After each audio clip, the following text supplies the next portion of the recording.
नमस्कार साथियों, क्लास 9 के सोशल साइंस की कक्षा में आपका स्वागत है। आज हम लोग जैक के द्वारा जारी किए गए पहले सेट के क्वेश्चन आंसर की प्रैक्टिस करेंगे। तो चलिए शुरू करते हैं। पहला क्वेश्चन है, जर्मन संसद को क्या कहते हैं? कांग्रेस, राइक्सटॉग, संसद या नेशनल असेंबली? तो साथियों, जर्मन संसद को राइक्सटॉग कहा जाता था। तो हमारा उत्तर जो है, जो ऑप्शन 2 नंबर जो है वो सही होगा। नेक्स्ट क्वेश्चन, कई खेती को मिलाकर की जाने वाली सामूहिक खेती को क्या कहते हैं? कम्यून, बाड़ाबंदी, वेटो या यूटोपिया? साथियों, ये रूस में प्रथा चली थी 1917 के आसपास में, जब बहुत सारे खेतों को लोग मिला करके सामूहिक खेती करते थे और उससे जो होने वाले उत्पादन होते थे उसको मिलकर बांट लिया करते थे। तो इसे क्या कहते थे? कम्यून, बाड़ाबंदी, वेटो या यूटोपिया? तो साथियों, इसे कम्यून कहा जाता था। तो हमारा उत्तर ऑप्शन नंबर 1 होगा।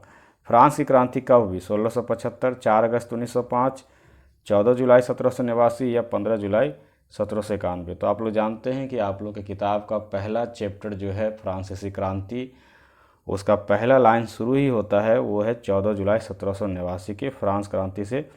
तो फ्रांस की क्रांति 14 जुलाई 1789 को हुआ था। लुई 16वां किस वंश का था? बुर्बो वंश का, लुई वंश का, जार वंश का या इनमें से कोई नहीं? तो साथियों, लुई 16वां जो था वो बुर्बो राजवंश का था। तो हमारा उत्तर होगा बुर्बो राजवंश। नेक्स्ट क्वेश्चन, एडोल्फ हिटलर का जन्म कहाँ हुआ था? हिटलर बहुत ही खतरनाक व्यक्ति है, इतिहास में जानते हैं, उसी के कारण से 2 विश्व युद्ध हो गए। तो एडोल्फ हिटलर का जन्म कहाँ हुआ था? ऑस्ट्रिया में, जर्मनी में, रूस में या फ्रांस में? तो साथियों, एडोल्फ हिटलर का जन्म जो था वो ऑस्ट्रिया में हुआ था। तो हमारा उत्तर होगा 1। Question number second question number, Nazi party की स्थापना कब हुई? 1918, 1921, 1922 या 1950? तो साथियों, नाजी पार्टी की जो स्थापना का काल है वह है 1921 ईस्वी। तो हमारा ऑप्शन 2 जो है वो सही होगा। 1 मील लंबी रेल की पटरी बिछाने के लिए कितने स्लीपरों की आवश्यकता होती है? स्लीपर का मतलब होता है लकड़ी के जो टुकड़े होते हैं। तो पहले रेल के पटरियों के बीच में, ट्रैक के बीच में लकड़ी के दिए जाते थे पटरे, जबकि अभी सीमेंट के दिए जाते हैं। तो उनमें कितनी ज़रूरत होती है 1 मील के लिए? तो साथियों, 1760 से 2000। नेक्स्ट क्वेश्चन, मध्य अमेरिका में झूम की खेती को क्या कहते हैं? झूम खेती आप जानते होंगे। झूम खेती का मतलब है कि जंगल को एक बार काट दो, फिर उसका जो स्वाभाविक रूप से जो उसकी उपजाऊपन है उसका फ़ायदा लो और फिर आगे निकल जाओ। तो मध्य अमेरिका में इसे क्या कहते हैं? लादिंग, चेना, मिल्पा या पेंदा? तो साथियों, मध्य अमेरिका में इसे मिल्पा कहा जाता है। नेक्स्ट क्वेश्चन, वाइमर गणराज्य की स्थापना कब हुई? 1 सितंबर 1918, 9 नवंबर 1918, 20 अगस्त 1918 या 30 अक्टूबर 1918? तो साथियों, वाइमर गणराज्य की स्थापना जो है वह 9 नवंबर 1918 को हुई थी। नेक्स्ट क्वेश्चन, सबसे अच्छे जंगल को क्या कहा गया? आरक्षित, सुरक्षित, ग्रामीण या अवर्गीकृत? तो भारत में जब वन नीति लाई गई तो उसके आधार पर जंगलों को 3 भाग में बांटा गया, आरक्षित वन, सुरक्षित वन और ग्रामीण वन। तो साथियों, सबसे अच्छे जंगल को कहा गया आरक्षित वन। तो हमारा उत्तर होगा आरक्षित वन। नेक्स्ट क्वेश्चन, क्षेत्रफल की दृष्टि से भारत का विश्व में कौन सा स्थान है? 7वां, 5वां, तीसरा या 15वां? तो साथियों, क्षेत्रफल की दृष्टि से हमारे भारत का जो स्थान है वह है 7वां। वैसे जनसंख्या की दृष्टि से यह दूसरा है, आप लोग जानते ही होंगे। भारत में मानसून का आगमन निम्नलिखित में से लगभग कब होता है? मई के प्रारंभ में, जून के प्रारंभ में, अगस्त के प्रारंभ में या जुलाई के प्रारंभ में? तो हमारे यहाँ मानसून अर्थात वर्षा कराने वाली जो हवा है, मानसूनी हवा, उसका प्रवेश जून में होता है। जून के प्रारंभ में, पहले सप्ताह में हो जाता है, मतलब 10-15 जून तक हो जाता है।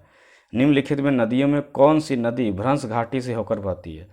तो भ्रंश घाटी से बहने वाली नदी कौन है? महानदी, कृष्णा, तुंगभद्रा या ताप्ती? तो साथियों, भ्रंश घाटी से बहने वाली नदी इनमें से ताप्ती है। वैसे भारत में 3 ही नदियां भ्रंश घाटी से बहती हैं, जिनमें एक ताप्ती है, दूसरा नर्मदा है और तीसरा हमारे झारखंड की जो दामोदर नदी है वह भ्रंश घाटी से बहती है। क्वेश्चन नंबर 14, गोवा के दक्षिण में स्थित पश्चिमी पट्टी को क्या कहते हैं? कोरोमंडल, कन्नड़, कोंकण या उत्तरी सरकार? तो साथियों, जो दक्षिण पट्टी है उसे हम लोग कहते हैं, गोवा के दक्षिण में जो है उसका नाम है कन्नड़। आप लोग जानते होंगे कि हमारा भारत जो है वो भारत के किनारे किनारे, ये किनारे किनारे जो है तट है ना। तो जो इधर है, इस सबसे पहले इधर आपका जो 3 भाग में इसको विभक्त किया गया है। तो इसका जो सबसे ऊपर वाला का जो नाम है वह है कोंकण तट, ये है कोंकण तट, कोंकण, और ये है कन्नड़, कन्नड़, और नीचे में है आपका मालाबार तट, और ये वाला जो ऊपर वाला भाग है वो है उत्तरी सरकार, और उसके नीचे जो है वह है आपका कोरोमंडल तट। तो ये आपको ये जानना चाहिए, सबसे ऊपर में कोंकण, फिर कन्नड़, फिर मालाबार, और इधर साइड पूरब साइड में उत्तरी सरकार, और फिर है आपका कोरोमंडल। हम लोग आगे की ओर बढ़ते हैं। विश्व में सबसे अधिक वर्षा कहाँ होती है? चेरापूंजी, कोहिमा, मासिनराम या सिलचर में? तो साथियों, वर्तमान में सबसे अधिक वर्षा जो जिसके नाम से, जिस जगह के नाम से रिकॉर्ड है वह है मासिनराम। पहले यह स्थान चेरापूंजी को हुआ करता था। जनगणना कितने वर्ष पर होता है? 5 वर्ष में, 7 वर्ष में, 10 वर्ष में या 20 वर्ष में? तो साथियों, जनगणना प्रत्येक 10 वर्षों के अंतराल में होता है। अभी 2021 में जनगणना होने वाला था लेकिन नहीं हो पाया। किस कारण से नहीं हो पाया, आप लोग कमेंट बॉक्स में हमें बताइएगा। 2 नदियों के बीच के भाग को क्या कहा जाता है? भावर, ताल, जल्ला या दोआब? यहाँ दोआब लिखा गया है लेकिन दोआब होगा। तो साथियों, 2 नदियों के बीच के भाग को दोआब कहा जाता है। भारत में सबसे कम घनत्व वाला राज्य कौन है? अर्थात सबसे कम पॉपुलेशन डेंसिटी कहाँ पर है? सिक्किम में, अरुणाचल प्रदेश में, राजस्थान में या कर्नाटक में? तो साथियों, सबसे कम पॉपुलेशन डेंसिटी, जनसंख्या घनत्व, वो अरुणाचल प्रदेश में है। यहाँ प्रत्येक वर्ग किलोमीटर में 17 व्यक्ति रहते हैं। नीलगिरी का सबसे ऊंचा चोटी कौन है? महेंद्रगिरी, डोडा बेटा, गुरु शिखर या अमरकंटक? यहाँ 2-2 बेटा लिखा गया है लेकिन 2-2 बेटा नहीं होगा, डोडा बेटा होगा। तो हमारा ऑप्शन बी जो है डोडा बेटा, वो करेक्ट आंसर है। क्वेश्चन नंबर 20 की तरफ हम लोग बढ़ते हैं। भारत में किस नदी की अपवाह द्रोणी सबसे बड़ी है? अर्थात कौन सी बड़ी नदी है, कौन सबसे नदी जो है वो कौन सी बड़ी है, वो नहीं पूछा जा रहा है। यहाँ पूछा जा रहा है कि भारत में कौन सी नदी सबसे ज़्यादा एरिया को कवर करती है? गंगा, गोदावरी, ब्रह्मपुत्र या कृष्णा? तो साथियों, भारत में सबसे अधिक दूरी तय करने वाली जो नदी है वो है गंगा। वैसे गंगा से बड़ी नदी है ब्रह्मपुत्र, लेकिन भारत में जो इसका बहाव क्षेत्र है वो गंगा का ज़्यादा है। संसद के कितने सदन होते हैं? 5, 3, 2 या 4? तो साथियों, संसद के 2 सदन होते हैं, एक लोकसभा और दूसरा राज्यसभा। भारतीय संविधान को लिखने वाली सभा के कितने सदस्य थे? 272, 299, 382, 282 या 295? तो साथियों, हमारे संविधान को लिखने वाली सभा में 299 सदस्य थे। प्रारूप समिति के अध्यक्ष डॉक्टर अंबेडकर थे, जिन्हें संविधान का पिता कहा जाता है। ये सब तो आप लोग पढ़े ही होंगे। नेक्स्ट, भारत सरकार ने दूसरी पिछड़ी जाति आयोग कब गठित किया? 1968, 1969, 1979 या 1978? तो साथियों, दूसरी पिछड़ी जाति आयोग का जो गठन किया गया था भारत में, वो किया गया था 1979 में। इसके अध्यक्ष थे बीपी मंडल, जिनका पूरा नाम था विंध्येश्वरी प्रसाद मंडल। क्वेश्चन नंबर 24, भारतीय संविधान द्वारा नागरिकों को कितने मौलिक अधिकार दिए गए हैं? 5, 7, 6 या 4? तो साथियों, मौलिक अधिकार आप जानते हैं कि 6 है। स्वतंत्रता का अधिकार, समानता का अधिकार, धार्मिक स्वतंत्रता का अधिकार, शोषण के विरुद्ध अधिकार, संवैधानिक उपचार का अधिकार, शिक्षा एवं संस्कृति का अधिकार। ये तो आप लोग जानते हैं, आपको याद भी रहना चाहिए। तो हमारे संविधान ने हमें 6 मौलिक अधिकार दिए हैं। पहले 7 था, संपत्ति का अधिकार भी मौलिक अधिकार था, लेकिन वर्तमान में यह मात्र 6 है। लोकसभा में अनुसूचित जनजातियों के लिए कितने सीटें आरक्षित है? तो साथियों, अनुसूचित जनजातियों के लिए अर्थात एसटी के लिए लोकसभा में 41 सीट आरक्षित हैं। अगर यहाँ पूछा जाता कि अनुसूचित जातियों के लिए तो 79 होता है, लेकिन जनजातियों के लिए 41 होगा। भारतीय संसद के अंग नहीं हैं, अर्थात इंडिया का पार्लियामेंट किससे नहीं बनता है? प्रेसिडेंट इसके अंग हैं, राज्यसभा यह भी अंग है, लोकसभा भी अंग है। सुप्रीम कोर्ट जो है वो हमारे भारतीय संसद का अंग नहीं है। तो हमारा उत्तर 4 होगा। राष्ट्रीय मानवाधिकार का कार्य नहीं है, क्या नहीं है? सम्मन जारी करना, अर्थात जो दोषी है उसको बुलाना, घटनास्थल पर जाकर अपनी जांच टीम भेजना, किसी सरकारी दस्तावेज की जांच करना। ये तीनों अधिकार जो है वो राष्ट्रीय मानवाधिकार को है। आरोपी को सजा देने का अधिकार या काम जो है वह राष्ट्रीय मानवाधिकार को नहीं है। पालमपुर की मुख्य सिंचाई का स्रोत क्या है? कुआं, तालाब, नहर या नलकूप? तो साथियों, पालमपुर जो कि इकोनॉमिक्स के पहले चैप्टर में दिया हुआ है, उसमें सिंचाई का प्रमुख स्रोत नलकूप था। नेक्स्ट क्वेश्चन, राशन कार्ड कितने प्रकार के होते हैं? 6, 4, 9 या 3? तो साथियों राशन कार्ड 3 प्रकार के होते हैं, आपने सुना होगा, APL, BPL और अंत्योदय।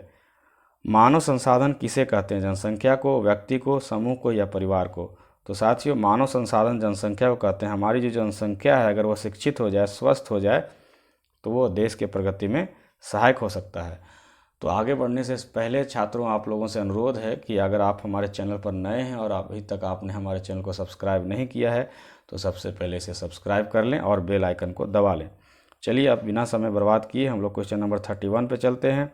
भारतीय संविधान इनमें से कौन सा अधिकार देता है? काम का अधिकार, पर्याप्त जीविका का अधिकार, अपनी संस्कृति की रक्षा का अधिकार या निजता का अधिकार? तो साथियों भारतीय संविधान जो है वो अपनी संस्कृति की रक्षा का अधिकार देता है। आप लोग देखे भी होंगे कि 6 मौलिक अधिकार में शिक्षा एवं संस्कृति का अधिकार भी एक है।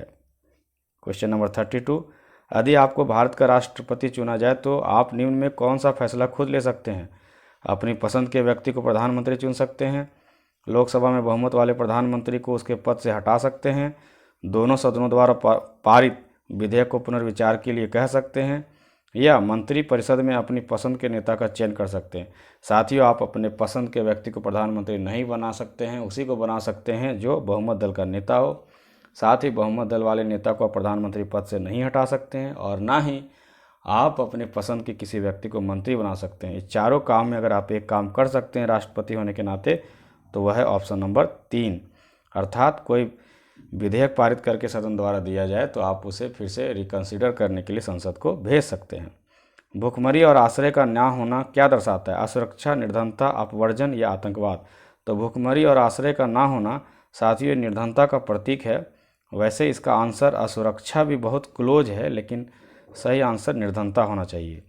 औजार, मशीन, भवन आदि को क्या कहते हैं? उत्पादन, उत्पादक, अस्थायी पूंजी या अस्थायी पूंजी? तो साथ ही औजार, मशीन और भवन सालों साल चलते हैं, इसलिए इसे अस्थायी पूंजी कहा गया है। नेक्स्ट क्वेश्चन, भूमि मापने की इकाई क्या है? गज, पैमाना, एकड़ या हेक्टेयर? तो साथियों भूमि मापने का इकाई जो है वह हेक्टेयर है, तो हमारा आंसर होगा हेक्टेयर। 1 हेक्टेयर कितना होता है?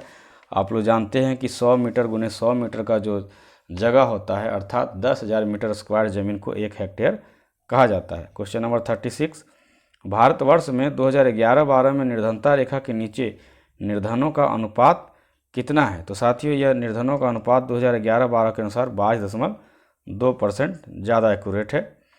भूमि के पश्चात उत्पादन का दूसरा आवश्यक कारक क्या है? भूमि, श्रम, परिवार या वितरण? तो साथियों भूमि के पश्चात जो दूसरा नंबर का उत्पादन कारक है वह है श्रम।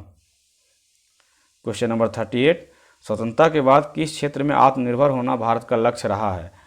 हथियार, पूंजी, खाद्यान्न या आवास? तो साथियों हमारे भारत में जनसंख्या बहुत ज़्यादा थी और उत्पादन नहीं होता था, तो हमारी जो सरकार थी उसके लिए सबसे ज़्यादा ज़रूरी था खाद्यान्न मामले में आत्मनिर्भर होना। खाद्यान्न अर्थात अनाज के मामले में आत्मनिर्भर होना हमारी सरकार का पहला लक्ष्य था। उच्च न्यायालय या सर्वोच्च न्यायालय द्वारा सरकार को जारी किया गया एक औपचारिक लिखित आदेश, एक ऑर्डर जो रिटेन ऑर्डर होता है वो क्या कहलाता है? कोर्ट का रिटेन ऑर्डर जो गवर्नमेंट को जारी किया जाता है, ज्ञापन, रिट, किट या एमनेस्टी? साथियों गवर्नमेंट को जो रिटेन ऑर्डर, लिखित ऑर्डर पास दिया जाता है उसे रिट कहते हैं। वैसे रिट के बारे में बहुत ज़्यादा जानकारी आप लोगों को आगे की क्लास में मिलेगी। और लास्ट क्वेश्चन है, मोतीलाल नेहरू और कांग्रेस के 8